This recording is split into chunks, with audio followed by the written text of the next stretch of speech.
अस्सलाम वालेकुम। उम्मीद है कि आप सब लोग खैरियत से होंगे। वो कौन था जिसने जाके इमरान खान साहब को जेल में ब्रीफिंग दी और जिस ब्रीफिंग के बाद ये दावे सामने आए कि अब इमरान खान भी रिहा हो जाएंगे, पाकिस्तान तहरीक इंसाफ के अच्छे दिन शुरू होने वाले हैं। इस हवाले से मुख्तलिफ खबरें गर्दिश कर रही हैं। हकीकत क्या है, अफसाना क्या है, बहुत सारी तफसीलात हैं। कोशिश होगी कि आज के इस व्लॉग के अंदर वो आपके साथ शेयर की जाए। पाकिस्तान और भारत के दरमियान जो कशीदगी चल रही है उस हवाले से भी मुख्तलिफ चीजें हैं। कोशिश होगी कि वो भी आज के इस व्लॉग के अंदर आपके साथ शेयर की जाए। मुख्तलिफ सियासी जमातें क्या क्लेम कर रही हैं, सहाफी क्या दावे कर रहे हैं इस जंग के हवाले से, वो भी आपसे शेयर करूंगा। वजीर दिफा साहब ने इस मौके के ऊपर क्या चीज ट्वीट की है, वो भी बड़ी इंपॉर्टेंट चीज है, वो भी आपसे शेयर करूंगा। कुछ मजीद खबरें कोशिश होगी कि आज के इस व्लॉग के अंदर वो भी आपसे शेयर की जाए। लेकिन सबसे पहले पाकिस्तान और भारत के दरमियान जो जंग हुई, उस जंग के दौरान जो ऑपरेशन किया गया उसके हवाले से मुख्तलिफ दावे सामने आए। मुख्तलिफ सहाफियों ने मुख्तलिफ बातें की, सियासी रहनुमा जो हैं वो मुख्तलिफ बातें करते रहे, अपनी क्यादत को एक तरह से क्रेडिट देने की कोशिश की गई।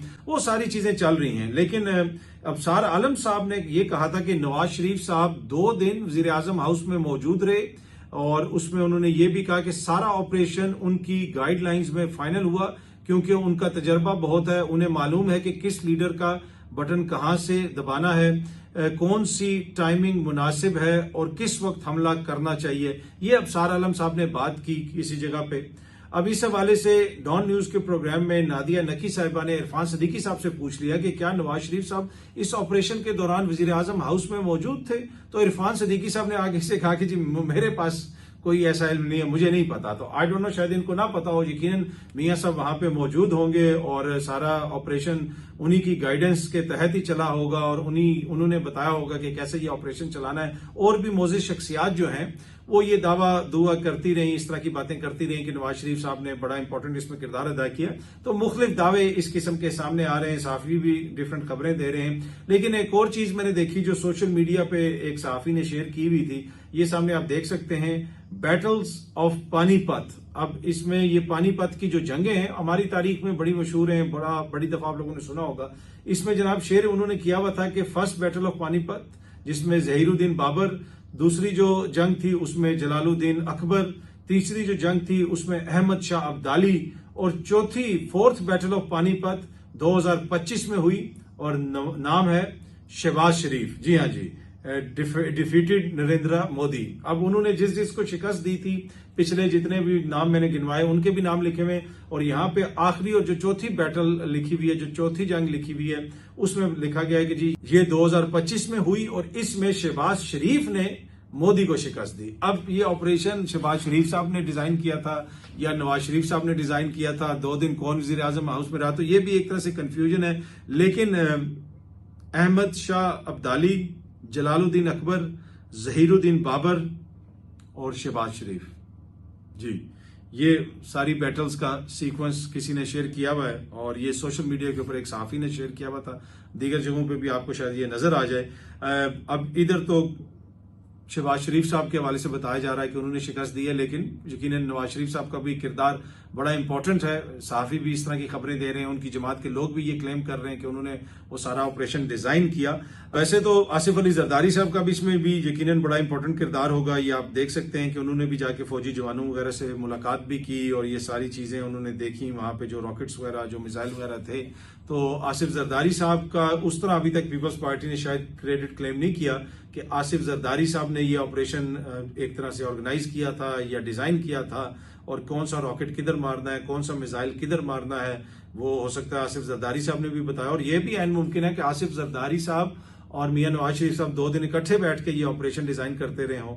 ये जो पानीपत की ये जो चौथी बैटल जिसके बारे में बताया जा रहा है, जिसके फातेह शहबाज शरीफ को बताया जा रहा है, तो हो सकता है कि इन्होंने इकट्ठे बैठ के ये सारी प्लान की हो। पर एनीवे ये जनाब सारी खबरें आ रही हैं। लेकिन ये जो बैटल हुई, जो मैदान में जिन्होंने लड़ी, ये तो बाकी बैटल तो इस तरह की चलती रहती है।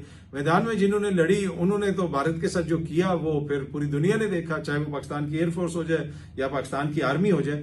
लेकिन एक जो है बड़ी हैरत मुझे हुई, ये सामने आप तस्वीर देख सकते हैं, ये पिंडी का क्रिकेट स्टेडियम है और ये जनाब भारत के एक शहरी ने, बल्कि भारत के वहां पे बहुत सारे लोगों ने ये शेयर किया हुआ था कि रावलपिंडी स्टेडियम कि ये तबाह हो गया।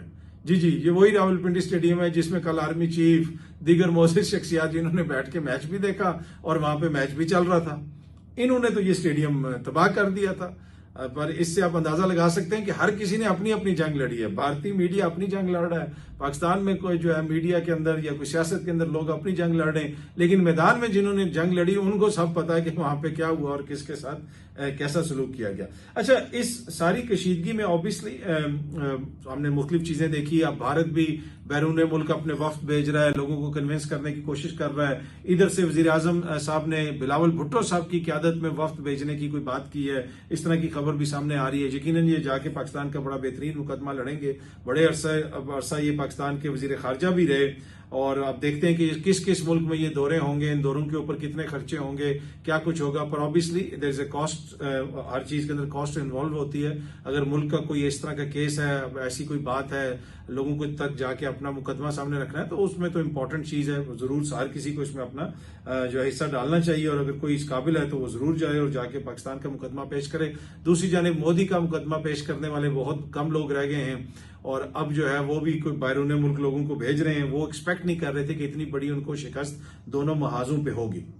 अच्छा, अब जो ख्वाजा आसिफ साहब हैं, उन्होंने अपने ट्विटर अकाउंट के ऊपर एक क्लिप ट्वीट किया हुआ है, ये सामने आप देख सकते हैं। प्रवीण साइनी साहब का, सोइनी या साइनी, जो जिस तरह भी उनका नाम प्रोनाउंस होता है, ये भारत के तजियाकार हैं, दिफाई तजियाकार हैं, बड़ी रैशनल बात करते हैं, नपीतुली बात करते हैं, और कोई वो नहीं करते कि इधर से मुबालगा करें या उधर से मुबालगा करें। उन्होंने एक और ट्वीट भी की हुई है पाकिस्तान की एयरफोर्स के हवाले से, और ये सामने आप देख सकते हैं। इस ट्वीट के अंदर उन्होंने पाकिस्तान एयरफोर्स की तारीफ की है। उन्होंने कहा कि there is no doubt that PAF has redefined subcontinental aerial warfare. उन्होंने ये कहा कि इस खित्ते के अंदर जो हवा में जंगें लड़ी गई, जो फिजा में जंगें लड़ी गई, उनके नए असूल लिख दिए हैं जनाब पाकिस्तान की एयरफोर्स ने। रीडिफाइन कर दिया है सब कुछ, और जितने पुराने असूल, ज़ाब्ते, कानून थे, उनको उड़ा के रख दिया। और जिस तरीके से पाकिस्तान एयरफोर्स ने ये जंग लड़ी, दूसरी जानिब तैयारे ज्यादा थे, एयर डिफेंस सिस्टम ज्यादा थे, लेकिन उसके बावजूद उनको शिकस्त दी। आगे वो लिखते हैं, प्रवीण आगे लिखते हैं कि good situation awareness, battle space management, operational control, combination of fighter and missile and training with जो चाइनीज एयरफोर्स है उसके साथ वो लिख रहे हैं कि उनके साथ training as part of multi domain operations showed remarkable results on night 6 and 7, 6 और 7 की रात को जो रिजल्ट्स प्रोड्यूस किए वो जनाब इन सारी चीजों का नतीजा था। तो बुनियादी तौर पे वो भी इस चीज को तस्लीम भी कर रहे हैं, मान रहे भी हैं कि 6 और 7 की रात को पाकिस्तान की एयरफोर्स ने तारीख रकम की, जंग के नए असूल लिखे और दुनिया को बताया कि कैसे जंगें लड़ी जाती हैं। आगे वो अपने ब्रह्मोस मिसाइल का भी जिक्र कर रहे हैं कि वो भी बड़ा इफेक्टिव था और उसने पाकिस्तान के अंदर मुख्तलिफ टारगेट्स को हिट भी किया।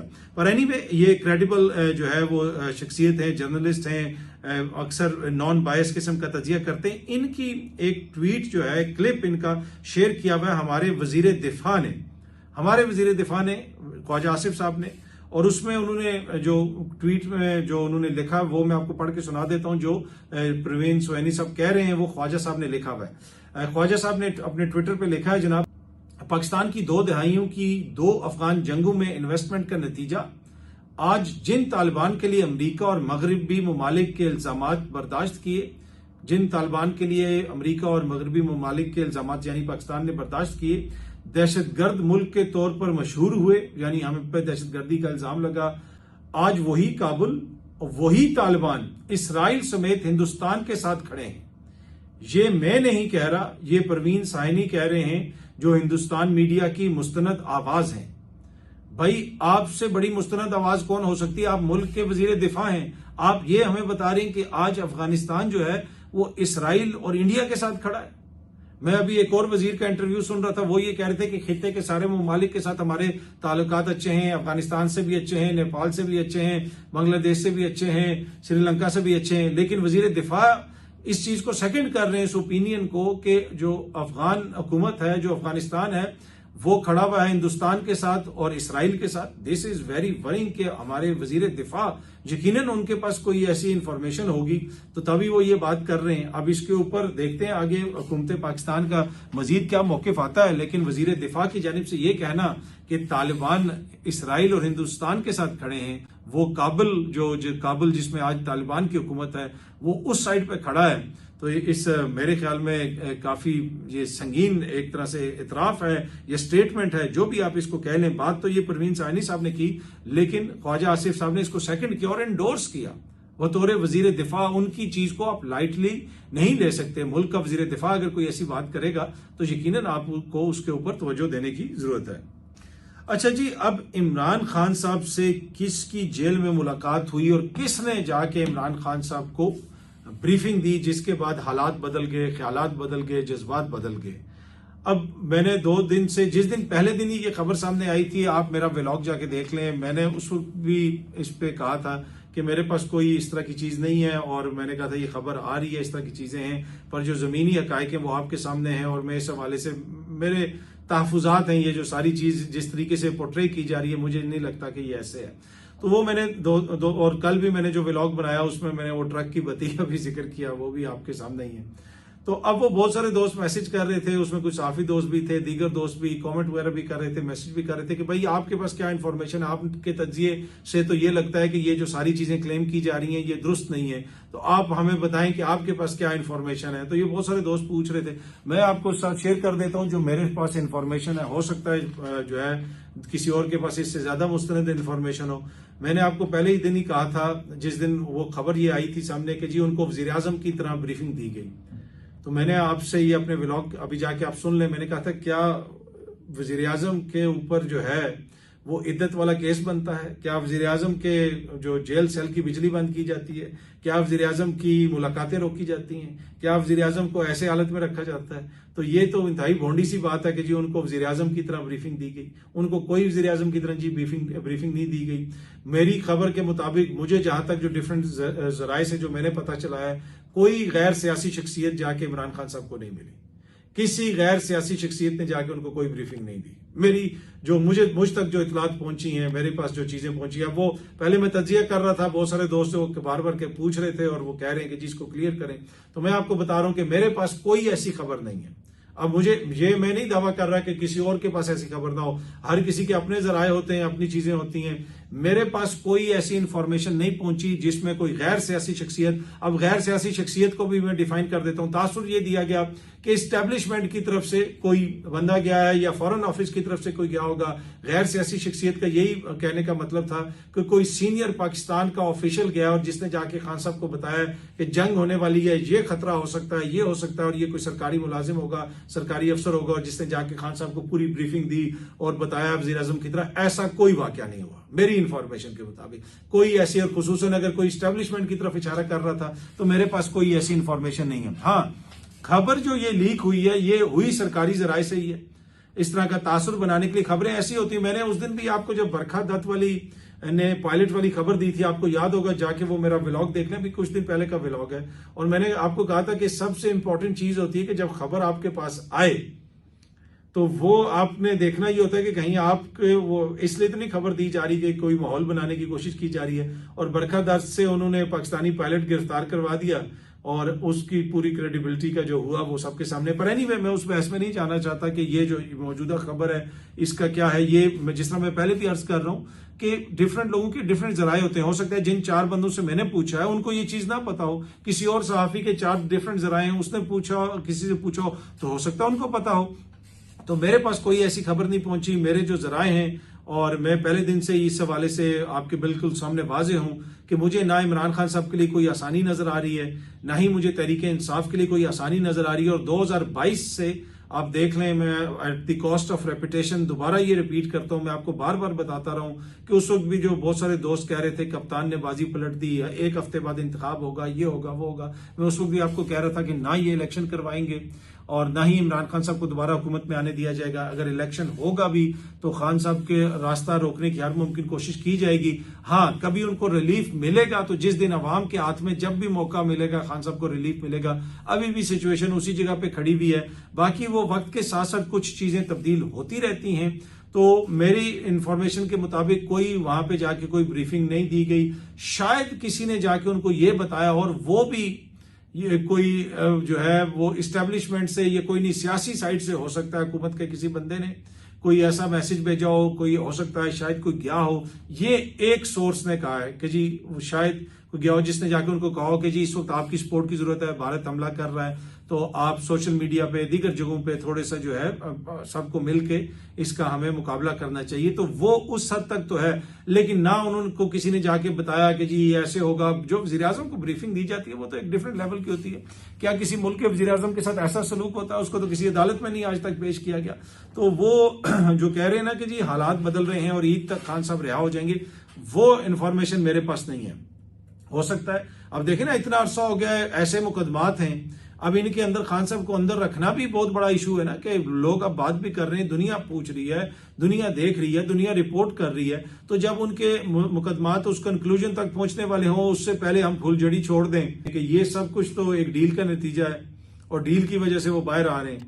तो भाई क्या कमाल डील है और क्या कमाल ब्रीफिंग है कि जिसके बाद बीवी भी उसकी जेल में है, वो खुद भी जेल में है और बाकी जो उनके लोगों के साथ सलूक हो रहा है वो भी आपके सामने है। अब 9 मई के केसेस में यास्मीन राशिद साहिबा, दीगर जो पाकिस्तान तहरीक इंसाफ की सीनियर क़यादत है, उनके ऊपर फर्द जुर्म आयद करने की कार्रवाई भी शुरू होने वाली है, वो उसका भी आगाज कर दिया गया है। तो वो भी जनाब आगे बढ़ रहे हैं मामला। ये आप देख सकते हैं, डॉन न्यूज भी इसको रिपोर्ट कर रहा है कि लाहौर की जो ATC अदालत है उसने 260 लोगों को जिनाह हाउस में इंडाइट करने यानी उनके ऊपर फर्द जुर्म आयद करने का प्रोसेस शुरू कर दिया है।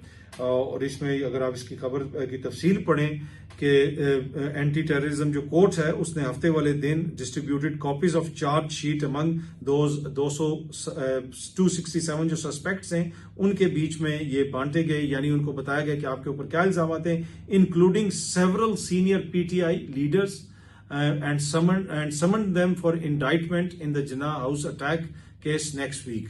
So उनको समन कर लिया गया है फर्द जुर्म की जो कार्रवाई है उसको शुरू करने के लिए। और उसमें यास्मीन राशिद साहिबा भी हैं, जाज चौधरी साहब भी हैं, उमर चीमा साहब भी हैं, शाह महमूद कुरैशी साहब भी हैं गालिबन। तो इससे आप अंदाजा लगा सकते हैं कि चीजें किस तरफ जा रही हैं और चीजें कितनी तब्दील हो गई हैं।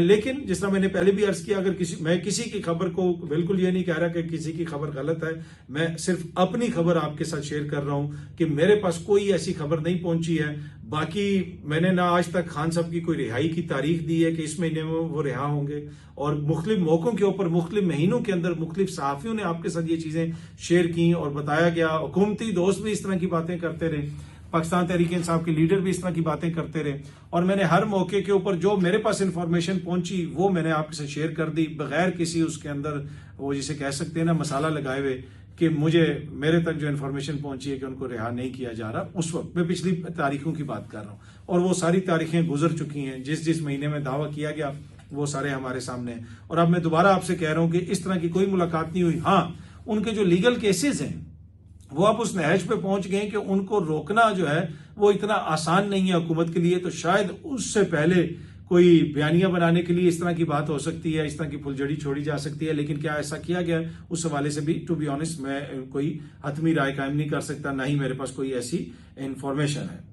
अच्छा, एक बड़ी इंपॉर्टेंट चीज है वो मैं आपसे शेयर करना चाहता हूं। मैंने देखी तो माजिद निजामी साहब हैं, सीनियर जर्नलिस्ट हैं, उन्होंने ट्वीट किया हुआ कि भूटान में एक साहब को वजीर बनाया जाने लगा तो उन्होंने बड़ी वजारत मांग ली।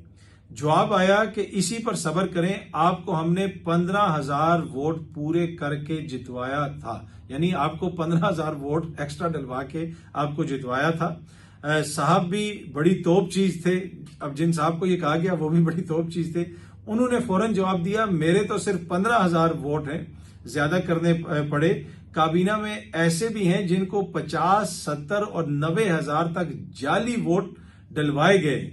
मौरिख अपना सा मुंह लेके रह गया। ये माजिद निजामी साहब ने भूटान का एक वाकया कोट किया है, और मैं आपके साथ एक नेपाल का वाकया कोट करना चाहता हूं और बड़ी जिम्मेदारी से आपको बताता हूं कि नेपाल के एक वजीर ने बताया कि हमारी काबीना के अंदर ऐसे लोग भी हैं जिन्होंने जो जीते हुए नहीं हैं और उसके बावजूद जनाब उनको जितवा के वजीर बनाया गया। गालिबन ये नेपाल का या सोमालिया का वाकया था, अभी मुझे याद सही नहीं आ रहा, लेकिन जो है जी भूटान का वाकया देख के माजिद निजामी साहब ने जो शेयर किया तो मुझे वो नेपाल का या सोमालिया के वो वजीर थे, कहीं चलते फिरते मिले थे, तो मुझे उनका वो वाकया याद आ गया। वो कोई 1980 की बात बता रहे थे। आजकल के दौर में तो ऐसा नहीं हो सकता ना कि लोग आ रहे हों, काबीना में बैठे हों, हुकूमत बनाई हो, ये तो नहीं हो सकता। ये तो ना नेपाल में हो सकता है, ना सोमालिया में हो सकता है, ना भूटान में हो सकता है। तो ये माजिद निजामी साहब भी शायद हो सकता है तो पुराना वाकया कोट कर रहे हो। तो मुझे भी जिस वजीर ने बताया था वो मेरे ख्याल में कोई 1970-80 में कहीं भूटान नहीं, सॉरी, नेपाल या सोमालिया का वाकया था।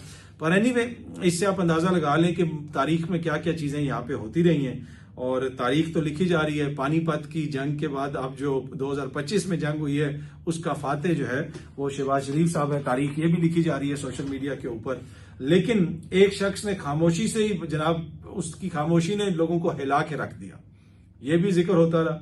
उसके ऊपर एहसार राना साहब ने कहा है कि चीन ने पाकिस्तान से राब्ता किया है और वो टेक्नोलॉजी मांग ली है जिसमें बंदा खामोश रहता है और दूसरा मुल्क तबाह हो जाता है।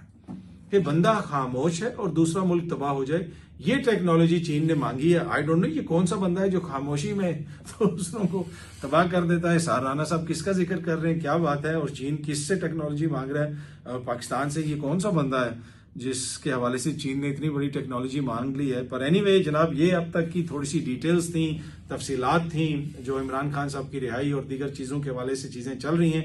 एक चीज जरूर मैं आपके साथ आखिर में शेयर करूंगा कि फवाद चौधरी साहब जो हैं वो मुज़ाकरात के हवाले से पुरुमीद भी हैं और वो समझते भी ये हैं कि इमरान खान साहब की जो रिहाई है वो सिर्फ और सिर्फ मुज़ाकरात के नतीजे में होगी। पाकिस्तान तहरीक इंसाफ की मौजूदा क़यादत इतनी नाअहल है कि ये ना कोई तहरीक चला सकते हैं, ये ना कोई कौंसलर का इलेक्शन जीत सकते हैं अपने बलबूते के ऊपर, इनको सियासत का पता ही नहीं है। लिहाजा चुप करके बातचीत करें और बातचीत के जरिए इमरान खान साहब को रिहा करवाएं। ये कोई शो नहीं है, ये कोई मैचोइज्म नहीं है कि वो 70 साल से ज्यादा उम्र का आदमी इस गर्मी में जेल में सड़ रहा है और ये बाकी बाहर सारे बैठे हुए प्रोटोकॉल एंजॉय कर रहे हैं। उन्होंने ट्वीट किया हुआ है फवाद चौधरी साहब ने, इमरान खान 2 साल से बेगुनाह जेल काट रहे हैं, हजारों लोगों ने कैद बंद की सोबतें काट चुके हैं, सैकड़ों अभी भी काट रहे हैं। इमरान खान के बाहर आने के लिए मुज़ाकरात ही बेहतरीन हल है। मौजूदा लीडरशिप कौंसलर का इलेक्शन लड़ने की सलाहियत नहीं रखती, उन्होंने तहरीक क्या चलानी है।